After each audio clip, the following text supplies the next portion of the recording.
उनले नारायणघाट सडक खण्डको तोइन खोला नजिकै गएको पहिरो हटाउन समय लाग्ने भएको छ। बुधबार साँझ ठुलो वर्षातका कारण अबेर रातिसम्म पहिरो पन्छाउन समस्या भएपछि थप समय लाग्ने भएको सडक डिभिजन कार्यालय भरतपुरले जनाएको छ। कार्यालयले भनेको छ आज बिहान 5:30 बजेदेखि पहिरो पन्छाउन नारायणघाट र मुङ्लिने तर्फबाट 5वटा उपकरण निरन्तर रूपमा परिचालन भइरहेको छ। तर साँघुरो ठाउँका कारण धेरै उपकरणहरू एकैपटक सञ्चालनमा ल्याई कार्य गर्न सकिएको छैन।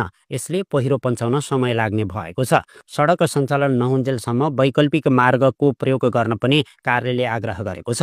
लामो समयसम्म बाटो अवरुद्ध हुँदा दशैंका लागि घर हिँडेका यात्रुहरू मारमा परेका छन्। यता धादिङको बेनीघाट गाउँपालिका 10 जवाङ खोला र घोप्टे भिरमा गएको पहिरो भने हटाइएको छ। बिहान 3 बजे पहिरो पन्छाएसँगै सडक सञ्चालनमा आएको नागढुङ्गा मुगलिना सडक आयोजनाले जनाएको छ। यसैबीच डिभिजन सडक कार्यालय चितवनले तोइन खोलामा पहिरोका कारण सवारी साधन रोकिएपछि वैकल्पिक मार्ग प्रयोग गर्न आग्रह गरेको छ। कार्यालयले दिएको जानकारी अनुसार साना सवारी साधन चितवनको जुटपानी शक्तिखोर मायाटार हुँदै धादिङको मलेखु निस्कन सकिनेछ। त्यसैगरी त्रिभुवन राजपथ हुँदै धादिङको नौबिसेबाट मकवानपुरको हेटौडा निस्कन सकिनेछ।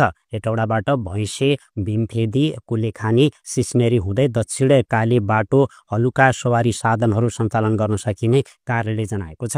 काठमाडौँतर्फ जाने ठुला सवारी साधनका लागि पूर्वबाट कान्ति लोकपथ प्रयोग गरी हेटौडा गिगिन हुँदै भट्टे डाँडा हुँदै ललितपुरको सातो बाटो निस्कन सकिनेछ। त्यसैगरी पोखरा जानका लागि ठुला साना दुवै सवारी साधनहरूले बुटोल हुँदै पोखरा जान मिल्ने जनाएको छ। कालीगण्डकी कोरिडोरको बाटो साना सवारी साधन सञ्चालन गर्न सकिनेछ। मुगलिना नारायणघाट सडकको विकल्पमा पोखरातर्फको यात्रा तय गर्न तनहुको खैरनीटार हुँदै डेढगाउँ निस्कने मार्ग प्रयोग गर्न सकिनेछ।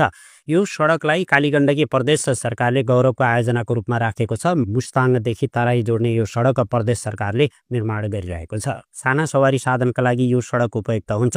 त्यसका लागि दमौली खैरनीटारबाट बायाँतर्फको भिमाद मानपुर हुँदै डेढगाउँ बुलिङटार ढोडेनी गैँडाकोट पुग्न सकिने यो बाटो प्रयोग गर्न सकिने प्रकाश चन्द्र भट्टराईले जानकारी दिए। मुलिनदेखि खैरनीटारसम्म 70 किलोमिटरको दूरी रहेको छ। खैरनीटार भिमाद कालोपत्रे सडक 7 किलोमिटर र भिमाद मानपुर कच्ची सडक 35 किलोमिटर रहेको छ। मानपुर डेढगाउँ कालोपत्रे 40 किलोमिटर, डेढगाउँदेखि नारायणघाट 70 किलोमिटर कालोपत्रे रहेको छ। मोटरसाइकल चालकले दमौलीबाट केशवटार सुखौरा हुस्लाङ धरमपानी हुँदै घुमाउने झलुङ्गे पुल तरेर मुगलिना नारायणघाट सडक खण्ड निस्केर यात्रा गर्न सक्ने धरमपानीका स्थानीय विजय राणाको भनाइरहेको छ। मुलिनबाट बाटो अवरुद्ध भएपछि केही मोटरसाइकल चालकले यही बाटो प्रयोग गरिरहेको उनले जानकारी दिए।